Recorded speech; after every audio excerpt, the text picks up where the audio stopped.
China's three-pronged response to Trump's Bitcoin plan to buy $1 billion worth of Bitcoin is going completely unnoticed. Today, we're going to expose why you need to be paying attention to the three things that just happened in China following Trump's election. And is this the start of the nation-state arms race to buy up more Bitcoin? So first, to start here, we have China now recognizing that Bitcoin and cryptocurrency, to a lesser extent, remains clarified to be personal property in China.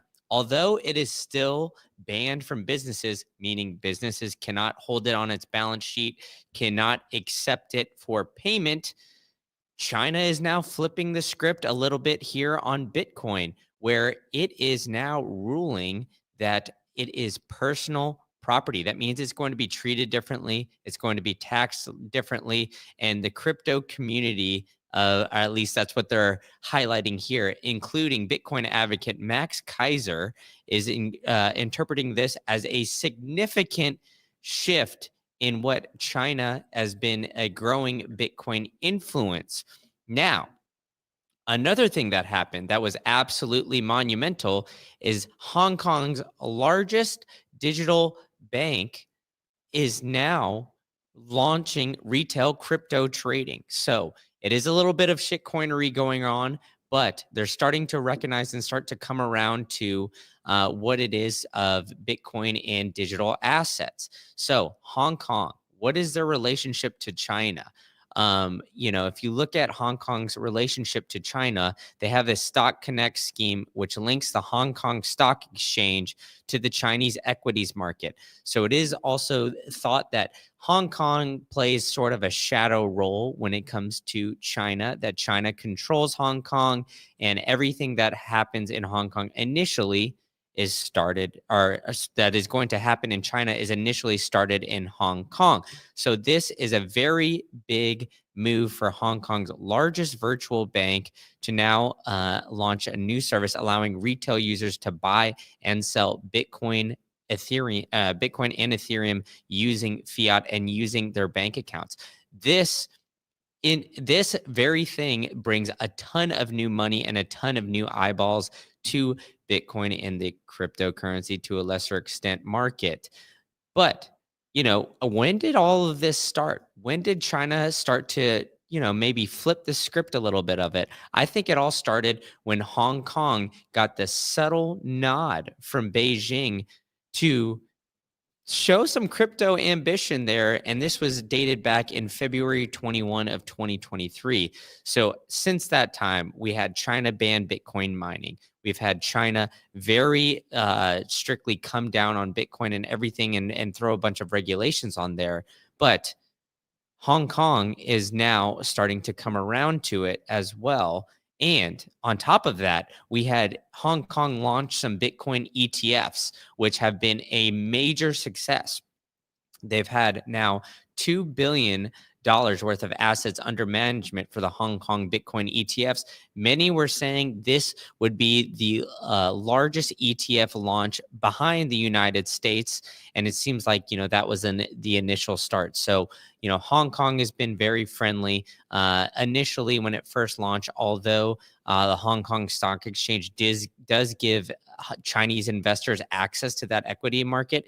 It was at first the Chinese were not allowed to invest in the Hong Kong Bitcoin ETF products. Now, China is starting to flip the script and show it as personal property, allow people to buy and sell Bitcoin, and Hong Kong is giving a lot of access to Bitcoin retail investors. So it is just the start here. And why do you think this all happened? I mean, I think it's very coincidental, the timing here, where we have China and the United States always vowing for a bunch of power and who would be the most powerful nation in the globe. So all of this comes shortly after Donald Trump was elected for president starting in 2025. And then we all know the story here that Big Donnie T, the orange man, is going all in on the orange coin here. And he's getting his crypto advisory council to set up a strategic Bitcoin reserve. And so countries around the globe are definitely keeping an eye on this, including local media in China. And I'm not going to try to play this for you. I don't understand a word that's they're saying here, but and coincidentally, you cannot find the clip translated super much or so much in English. But the China's central television released a report covering that Bitcoin's latest record high and Trump's promise to create a strategic reserve.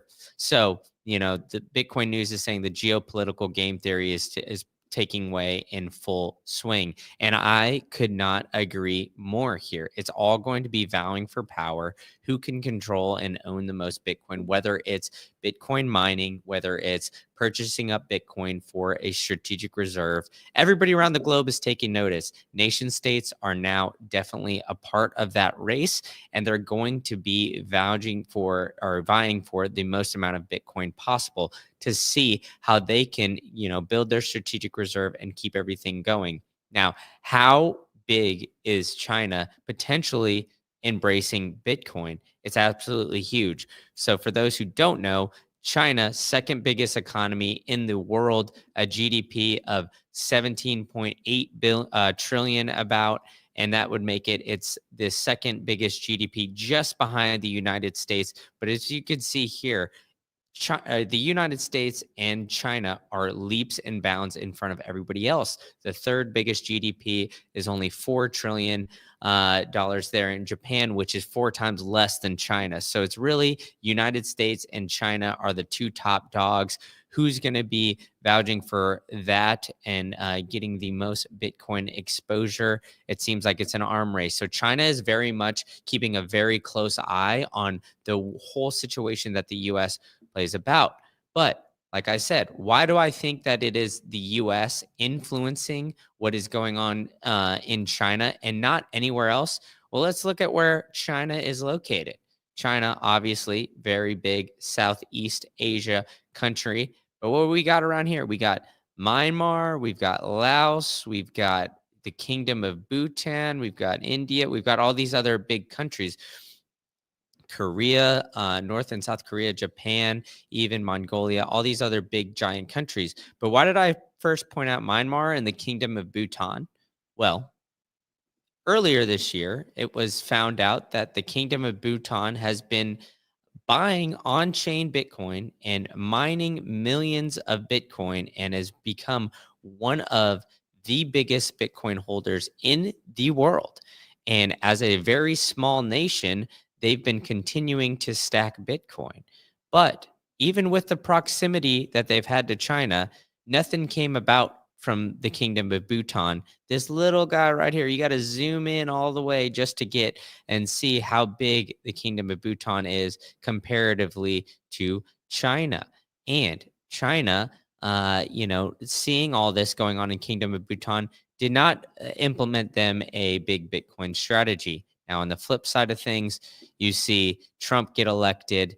You see Trump, start to plan a crypto advisory council and set up a Bitcoin strategic reserve. And then, what happens? So this happened on November 21st. And there was rumblings of this happening right before. So on November 18th, right before Trump officially announced that that he's going to get the Bitcoin strategic reserve, China changed its stance immediately on Bitcoin and cryptocurrency just shortly after Donald Trump got elected. But on the flip side of things, what was this other country that I mentioned here? Myanmar. Okay, why is this country important?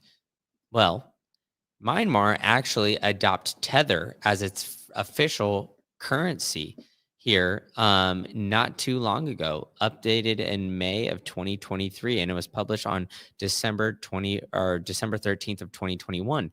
So Myanmar has been using Tether as a stable coin for almost 4 years now, or almost 3 years now officially. And that has been a big influence. So all these Southeast Asian countries have been using crypto and Bitcoin, to start to develop a strategic plan for their entire country. Myanmar has been using Tether to avoid, central banks and everything else, been utilizing that as its digital currency, as its currency of choice. Kingdom of Bhutan has been mining, but until the United States announced that it's going to build its strategic reserve, China did absolutely nothing. There was not a single thing done by China. People weren't really paying too much attention. But now that the United States is getting into Bitcoin, all the other nations around the globe are starting to pay attention. And I think that comes from a couple of different reasons. It comes from the ETFs launching in the United States, adding a little bit of validity to it, where now traditional finance is into it. Obviously Bukele and El Salvador plays in a very important role in this. And it's interesting that, after Donald Trump got elected, Nayib Bukele was one of the only presidents to come and visit, or one of the first presidents to come and visit, him and Javier Milei down in Argentina. So a lot of countries that are becoming more and more bullish on Bitcoin are starting to team up with the United States. And I think everybody around the globe is watching what is happening. I think it's very important that we all keep a very close eye on this, and a close eye on what is going on in not only the United States, but also China, to see what is happening here. But like we said, I think it's going pretty unnoticed here. We had Bitcoin recently run up. But we're seeing a little bit of a dip here, seeing it at 95,000, but not necessarily going the run up on this China and strategic Bitcoin reserve news. After Trump got elected, we saw the nice little Trump bump. But here we've been seeing a little bit of a red day kind of floating around here. And it seems like the growing sentiment of Bitcoin is that it's going to float around this 95 to 99K prior to the year's end. But I mean, if you look at this past month, a lot can change, right? We've seen in this past month alone almost a 40% increase in the last 30 days. And I think that trend will potentially continue. So although we are crab walking here, and all this bullish news is happening, a lot of nation states are adopting. I mean, I cannot stress this enough. We're getting a nation state FOMO coming in before our eyes. And I think 2025 is going to be the year of nation state FOMO. Like I lined out, United States having a Bitcoin strategic reserve, China. But we also, I did a previous live stream on Brazil, and then we've got Canada, and we've got Poland, a Polish president, a presidential candidate coming and proposing a Bitcoin strategic reserve. So, a lot of bullish news here going forward. And, I see a few of you guys in the chat here. So Phil C saying my interviews rock. Really appreciate you tuning in and being a fan of the show. And shout out to Johnny in the chat, and as well as Lauren here. And, as you guys are joining me, I think I'm speaking a lot about number go up and the technology and embracing all of this. But I think the true power of Bitcoin is being able to hold your own keys and properly store it.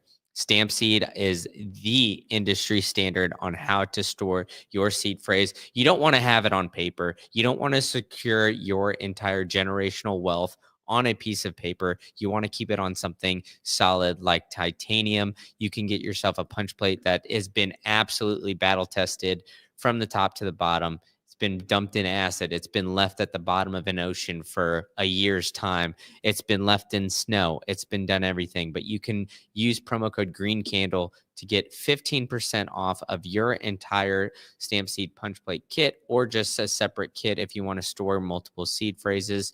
You can do it all here. They've even got a cool Bitcoin metal stamp that I encourage you all to get. But if this seems like a daunting task to properly store your own seed phrase and properly use self-custody, you can visit my friends at thebitcoinway.com.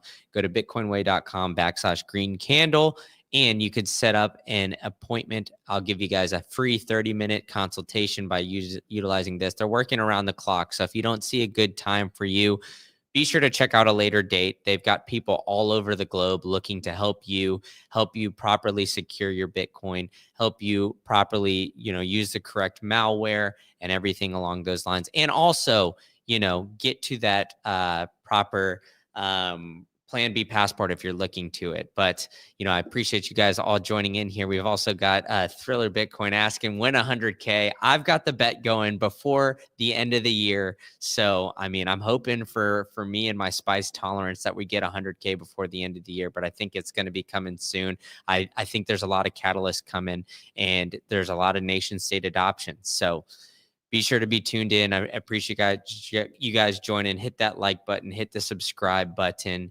and we'll catch you guys all at the next one.